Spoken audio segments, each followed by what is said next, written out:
Since mankind has learned to walk, we have gazed up at the heavens and dreamed of flight. And perhaps in our own arrogance, we cannot settle for life on land, but dream instead of life in the air. There are many tales and legends of men and women growing wings and flying away from this world, some happy and some sad. But among the echelon of flying humanoids, one has appeared in fantasy, myth, and lore constantly. An all-female race of creatures referred to as Harpies. How would these bird women fare in human society if they were real?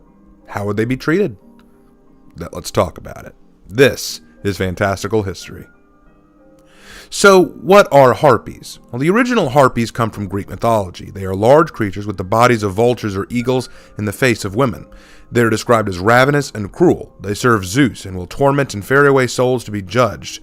One of the most famous myths about Harpies comes from Jason and the Argonauts. A king named King Phineus of Thrace was granted the gift of prophecy from Zeus, but he used his gift to reveal secret plans and intentions of the gods that he really shouldn't have. And as punishment, Zeus blinded the king and left him on an island. And any time he went out to get food, Harpies would attack him, stealing away his food and throwing mud and dirt on all over the rest of it that they didn't carry away, so it was unedible. Through this, they were seen as punishers by the Greek world.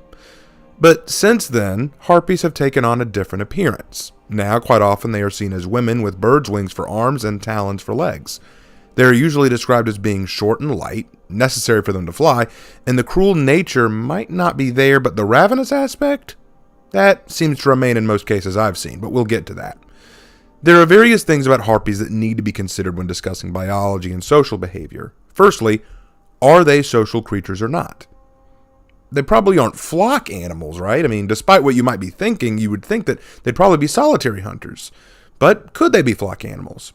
Well, as said previously, if the harpy is ravenous, it makes a lot of sense. In the real world, birds, particularly omnivorous birds, like the kind that you'd see in your own backyard, have to have balance of both carbohydrates as well as proteins. The carbohydrates help supply energy for long-distance flights and short-burst energy for sudden evasion of predators. But proteins are essential for health, like molting, reproduction, and growth. That's why many omnivorous birds have balanced diets of insects, seeds, and other items that can supply, if not both, a combination between different foods. A bird preparing for breeding, for example, might stock up on protein and less carbs. But a bird preparing for migration might eat more carbs for the energy. Now, in contrast, raptors, or birds of prey, have a diet that typically is higher in protein and fat than in carbohydrates. The fat they eat becomes energy, and the protein provides essential nutrients for growth and life. Carbohydrates provide sugar, which could be used for energy, but too much sugar can be detrimental to the lifestyle of raptors. Because raptors must hunt their food, they tend not to live in flocks or groups to eliminate competition. But where would a harpy fall into this? Would they be more like raptors, or more like omnivorous birds? On the one hand, if a harpy is the size of a human, they likely need substantially more food to survive than an average bird of prey. However, birds of prey learn to conserve their food, and some have learned to only consume a percentage of their own body weight a day. A harpy might not have such an issue. For that reason, let's look at both possibilities in history. Let's start with if harpies are social flock creatures. If harpies are social creatures living in flocks, this means that, inevitably, they will be migratory, a nomadic people. See, as resources become scarce in one area, they will pick up and move to a new one. We could likely see harpies traveling up and down Europe, Asia, Africa, and maybe even hopping the islands of the Philippines. They likely would develop their own social rules, language, and attitude, but unlike most other species we've discussed, they likely couldn't entirely avoid humanity. As said earlier, in the Greek myth, harpies are female, meaning no males to breed with. For this reason, it might be necessary for harpies to find human males with which to breed. It's very possible that flocks of harpies probably pick specific human towns, villages, or cities that they migrate to once every year or so for their mating season. There, they find a suitable male mate with which to breed, and then return on the next migratory cycle with their new child. In this way, a relationship with humanity is established and actually essential. It's odd to think that harpies, a species that would require human cooperation just to exist, could actually manage to stand the test of time merely by offering up a working relationship with humanity from the offset. Instead of humanity having to force a relationship, harpies are the ones asking for a relationship. But that does beg a question. What could a flock of harpies possibly offer to humanity in exchange for breeding? Harpies do not have hands. They would be almost meaningless for manual labor or for finer work. Plus, they're fragile creatures. Harpies, in order to fly despite their size, would require lighter bodies, smaller frames, and likely hollow bones, meaning superphysical labor would be out of the question. However, their migratory nature provides a service that the world would greatly appreciate: trade and communication. As harpies travel the world in their migration cycles, it would become exceedingly easy for them to deliver messages, mail, or trade small goods that could be carried. Airborne trade would be extremely helpful to avoid issues caused by bandits, bodies of water, foreign enemies, and the like. But what if harpies were more like raptors, solitary hunters? Personally, I find this a more likely reality than a flock mentality, as flocks of harpies would consume resources tremendously and without hesitation, making constant struggles for other societies who might begin warring with them just to preserve their own resources. But a solitary hunting harpy would have a better chance of surviving in a human society. They would likely be very territorial and only eat meat. They would be ideally drawn to living in the countryside or in rural areas where prey is more plentiful and where they have more space to fly. And for this reason, they would likely be popular with farmers, ranchers, hunters, and outpost watches. Can you imagine the applicability of harpies for hunters and farmers?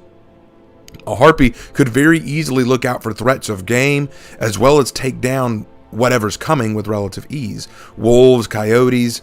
If they couldn't bring it down, they could at least warn you very easily and quickly without any real issues in terms of communication. Now again, harpies are, as we've pointed out, an all-female species, so no males. So harpies would have to find mates for breeding. However, as solitary creatures and very territorial, they likely would choose a single male to marry and mate with for life. In fact, this would be more acceptable by the church in the future, as they would be more willing to allow a single spouse, even if it is with a harpy. If harpies are capable of speech, thought, and communication, they would likely be less seen as creatures or monsters, but instead as just another race or ethnicity. And for this reason, it would be easier to accept their integration into a town or territory.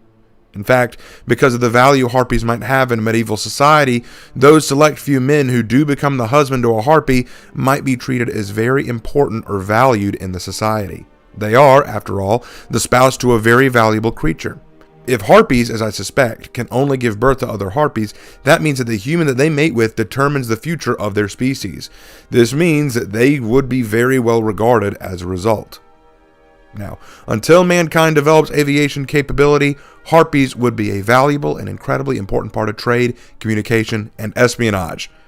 But after mankind does develop the plane and aviation, harpies might not be quite as useful for military or trade purposes, but they would still be valuable for outdoorsmen, hunters, and perhaps even menial tasks like ranger work or mountaineering. In the modern day context, harpies would be able to still find work in outdoor activities, particularly ones involving hunting or searching. Imagine the value of harpies in search and rescue missions for military or ranger operations. And though they might not be as useful for military operations today, a nighttime scouting operation or espionage operation where a loud engine from a plane might be very conspicuous. If you have, say, an owl harpy, that would be much more useful. In fact, having harpies employed as park or mountain rangers or with the military would be very useful. Also, aside from that, mail delivery is also an option, as harpies could easily get mail or packages from one place to another very effectively and quickly. Now, it is a common joke that I've heard, and I'm sure people are going to point it out, particularly those who've watched the anime Monster Musume, that harpies are bird brains, who have horrible memories and will forget whatever they're doing after just a few steps. 1,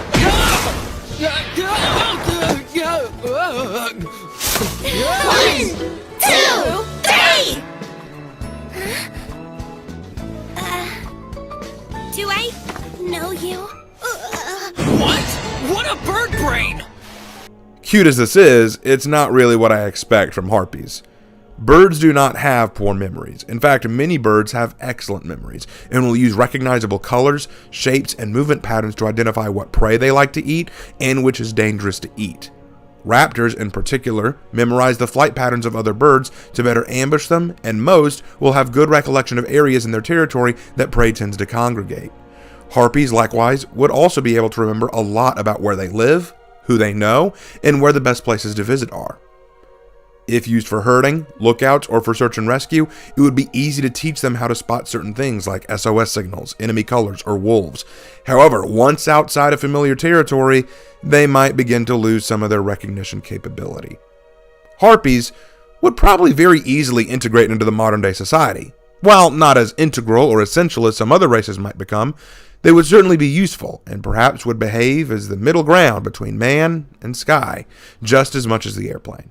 Maybe even more so, since with the Harpy, we can actually have a connection to. Thank you guys for watching this episode of Fantastical History, and I will see you in my next one.